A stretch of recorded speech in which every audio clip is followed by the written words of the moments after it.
When I was 14, I saw this movie. It's called Back to the Future. And just like a whole generation of other people, I was inspired to, skateboard somehow. So I pestered my parents to get me a skateboard, one from Singapore. Because those are the skateboards you get in India. The one on the left is toy skateboard. That's what you get in India, and they don't work. So I wanted a real one which goes fast, you can turn. And they got me the skateboard. I spent exactly like maybe 2 months on this board. It's just like using it to transport myself around the city. And after trying really hard to get good at it, I gave it up. And then 10 years later, a friend of mine got a skateboard from Dubai. And the four of us used to share it and skate that on all weekends, and just became my whole life after that. And I think the reason was, at the time I was working in an animation company. It's like a really corporate place. So if you ever worked in one of those, you know how it feels to be trapped. So it became like an escape. I had to skate every day. I needed skateboarding this time. So 10 years later, skateboarding has become my life. So what we did was, we used to just like hang out together and skate on weekends, but we heard there's a skate park under construction in Bangalore somewhere. So we went to the skate park, and that's Play Arena Skate Park, still there in Bangalore. That's under construction. So while it was under construction, it took a year to build. So there was like a group of skaters who used to join up every weekend, and then it became every day, and then almost all the time. Whenever I got off work, straight to the skate park and spend the whole day there with my friends. After a while, I got into it so much, it became more important than making money. So I just quit my job. No plan, what am I going to do with my life? Just spend the day skateboarding. So to make some money on the side, started taking some skate lessons there. And then we decided, we don't have skateboards in Bangalore, we don't have real ones, so we should import them. So my friends, together we started a company, we registered it and started importing skateboards into Bangalore. And to sell skateboards, you need a scene. To begin the scene, we started doing workshops at schools, colleges, festivals, wherever you could expose people to skateboarding, basically. The next thing was to get your own skate park. I mean, the existing skate park's great and all, but you have to pay. You need to be a member, and they have rules and things. I mean, I wanted a place where I can chill with my friends. If I want to set the ramp on fire and skate it, I should be allowed to do that, So we decided to build our own skate park, and my friend had a property. He's my partner, actually, in Holystoked. He has a property in HSR layout, so we decided to build it there. None of us have any construction experience. It's like 8 people from the original crew. We started building this ramp, and looked kind of like that.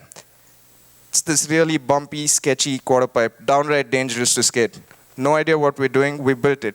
We're still proud. We take pictures of it, post videos of it online, and we have this group of skateboarders in Germany. This catches their attention. They just come out of doing an event with Levi's, the clothing brand, where they got to build their own skate park, and Levi sponsored it. They pushed for an event to happen here in Bangalore, and the next year they did the same build, but this time on our property, and there were people from all over the world who came, maybe from 6, 7 different countries. They came down to Bangalore, helped us build this park, and some of them didn't even get to skate it. It was just like 10 days in a foreign country on a construction site, leave straight from there.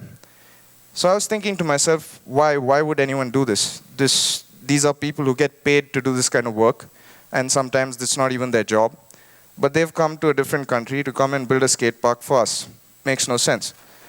Within 2 weeks, this skate park, it took 12 days to build, so 2 weeks after the build was complete, there was close to maybe 20 kids who started skateboarding. They're all from HSR layout. And every day the number kept increasing, and the skate park started filling up. Within a few weeks, their summer camp started, and the skate park's got like 100 children in there. And most of these kids come from the shanties and the slums that are around HSR. And they're all children of construction workers. None of them can afford their own boards. Thanks to like generous donations from all over the world, all of them got boards, everybody. So there's like 100 children, skate park, and they have skateboards. Now, the skate park's not big enough for such a big crowd. So to have some sort of organization there, we decided to start a free summer camp for these kids. And the next thing you know, there's people who want to volunteer. Maybe they want to give us books, shoes, clothes, whatever. Maybe they want to come and volunteer their time and teach the kids art, English, And so this was going on between skateboarding classes. They had art and English classes throughout the summer camp. It was really great. The great thing was none of this, we planned none of this. I wanted a skate park to skate, like set fire to the ramps and things like that, cool stuff. But it was way cooler. I think this is way cooler. I mean, we have so many kids who started skateboarding there. And this is a scene outside a BBMP park. You have this board which tells you you're not allowed to do all these things. And some of them include not sitting on the lawn, not playing, you're not allowed to play music there, you're not allowed to ride a bike there. Basically, you're not allowed to do anything in the park. The park is just there, and it's paid for by somebody. So we had set up this thing, like this park, it just spontaneously became this social welfare kind of situation where these kids are coming and we're monitoring their schoolwork and they're getting incentivized to go to school, which is also great. The couple of things that changed in HSR layout after the skate park was built. The first thing is no segregation in the skate park. You have kids from the slums, then you have this kid whose father is a lawyer, and then you have someone else whose father is a mason. They live completely different lives, but they have something in common to talk about now. And that was something beautiful, I think. And there was like girls also, which is like, if you see in the previous picture, it's like girls skateboarding there. It's really cool. It's not common, I think, in terms of when you go to see any playground, you don't see these kind of sports where everyone gets to play together like that. Now, we decided that now the summer camp is done, we should continue to monitor these kids. So we decided, let's go to the school and talk to the teacher and see what can be done. What happened was, the government school where all these kids study, it's got quite bad conditions. There's about 100 of them sitting together in a space this big.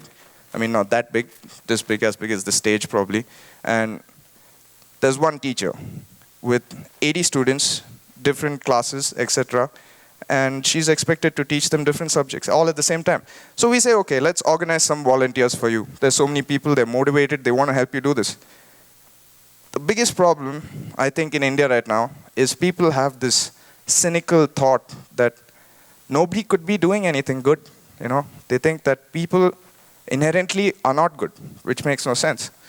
So she tells us, the principal tells us, you guys are obviously from some NGO, you won't be doing this free of cost, so you are supposed to give the school some money as part of your funding, And we tell her, no, there's no funding. They refuse to believe it. And every step of the way, people refuse to believe that you're doing something just because you love to, and maybe it's helping people or maybe it's skateboarding, but as a byproduct of it, you are helping people. And they don't want to believe that anything comes for free like that. There's the teachers, then you have the BBMP, who's the local authority in Bangalore. They cannot believe that we would take private property in HSR layout where it's really expensive. They won't believe that you want to use your property like this, that you're letting people come in and skate for free. Like, why not build a house or build a shopping complex? You could make money there. We're like, no, we want to help people. Yeah, if you want to help people, why not give the property to the government? What does that mean? Are you telling me that social welfare or anything resembles social welfare is only the job of the government and the people are not allowed to do it, to have to register an NGO? This doesn't make sense to me. Then you have a neighbor, We have this neighbor who'll scream at the kids. It'll be like, he calls them the bastard children from the slum. It's just like, they're kids, leave them alone, they're just playing. No, they're not kids. According to him, they're drinking and smoking and they're going to steal things. They're here at the skate park, they're not stealing anything, you can see them. No, I don't want them near my house. And within like a few months, the skate park closed. In December, since December last year, the skate park's closed, sending all the HSR kids back to the streets. What happened there? It was just one person who had a problem with it because it was right next to his house. And all of a sudden, there's the BBMP involved, the police involved. And it takes 2 hours for a policeman to come and take my statement when my motorcycle gets stolen. If they get a complaint saying that there are children skateboarding at the skate park, 2 minutes, Hoysla comes right up, sends everyone home. So that's one of the problems. Now, what do we do now? The skate park's closed. That program is suspended for the past so many months. We have been trying to take it forward from there. We want to replicate this. So the rest of the crew, we've got together and we've been building as many spots like this as we can, wherever anyone gives us space. So we built some in Kovalam, there's Hampi, there's Goa, Vizag. And we just keep doing this everywhere. We just build a skate park, you leave a couple of boards, and you won't believe the number of people who just start skating even without anybody to show them how to do it. It's just a natural thing. And I'm thinking, when we built our skate park, we just wanted to skate. That's it. And something so much bigger, so much more beautiful than that came out of it. What can be achieved if we actually get a space to build a skate park with that in mind, that we are actually going to do something bigger with this than just a skateboard park?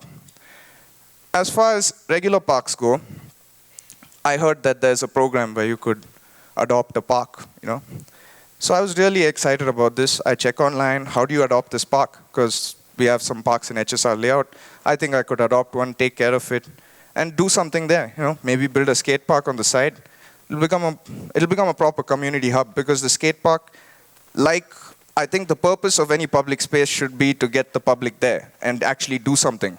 And what better way to do it than actually have them involved in the taking care of and running of the place.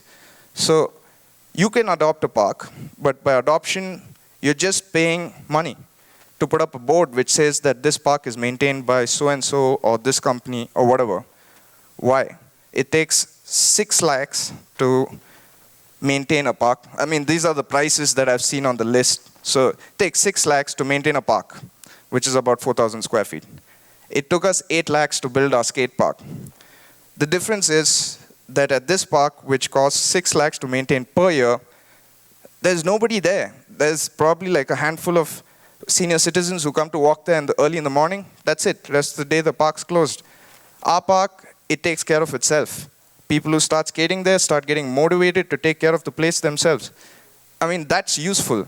And you see the community involvement. You see people coming together over there. They see you're doing something good. They want to be part of it. And that's what we want to do. So we started building all these parks around India. And since the skate parks closed in HSR, we started building our own ramps on the streets. And this is one of the scenes of where we built. This is the Kovalam skate park, Goa skate park. As you can see, that was 2 months. That picture is taken 2 months after the park was built. There's already like about 10 kids. And now there's like 20, 30 of them.